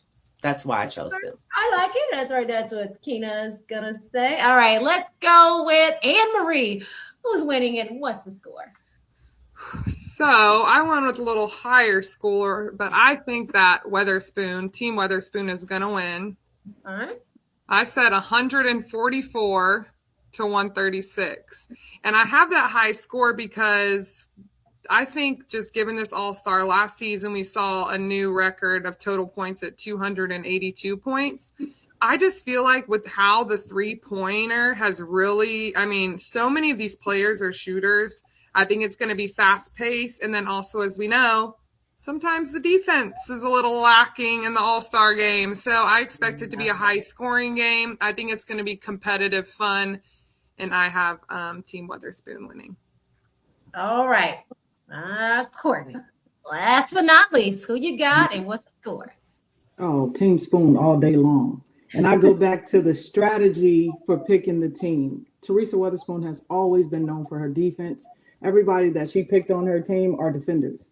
So my score is a little lower. I think the score is going to be like 126, like 105.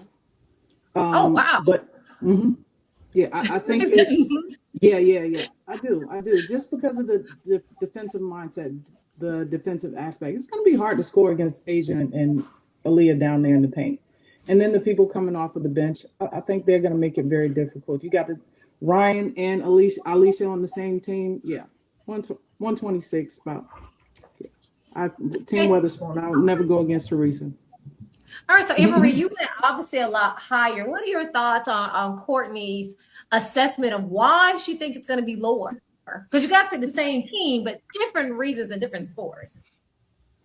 I think they are in a real game. I just feel that there's a difference when it comes to defense from a real game and an all-star game. I just think the all-star games, we always know it's higher scoring. Sometimes you just kind of let people go, just get the shot. I don't want to foul you. So in my opinion, I think we're going to see some good defense, but I think also people are going to be shooting Kelsey Mitchell, Caitlin Clark, Paige. They're going to be pulling from far out. I think you're going to see a lot of quick shots in the shot clock transition. So for that reason, I think it's going to be nowhere on par with the total points that were last year. Okay. I like their perspective. A little more lax than in a real game. Okay. Yeah. All right. So today was our debut of Hoops and Hers. Great episode. We're so excited about All-Star Weekend. Of course, we have our resident on-air analyst who's going to do some commentary for what she's going to be doing in her work, as well as the rest of us are going to be enjoying here back in Georgia. 3 of us are located in the Georgia area. We're very excited about that. Now, before I go, I want each of my on-air analysts to share where you can find them online. So I'll start with Courtney. Give everybody a shout out to your Instagram where they can find you. All right. You guys can follow me on my Instagram page. If you didn't know, I'm an artist. So you can follow me on my Instagram page. It's Ambivert Art 19. That's AMBIVERT Art ART 19 on Instagram. Ambivert Art on Facebook and TikTok. All right. Keenan, what can they find you? You can find me everywhere, Nails and Novels on all platforms. That's NAILZ ANDNOVELZ. All right, Anne-Marie. So my handle is Annie Mae, which is what I went by in college because Anne Marie was too long. But it's Annie_MA and then the letter 3. So Annie_May, and then instead of E on the end, it's a 3. Was 3 your number? 3 was my number. Yes, ma'am. Okay. All right. Well, I want to thank again my panel, Anne-Marie, Keena, and Courtney, again for another episode of Hoops and Her. Make sure to check us out every Tuesday, 12 p.m. to 2 p.m. You can check us out on Instagram. You can check us out on YouTube, Facebook, also on the app. Go ahead and download it. KBSN on Roku and Amazon TV. We'll see you again next Tuesday, and we'll talk about All-Star Week. We'll talk about what to expect in the second half of the season. All right, everyone. See you soon.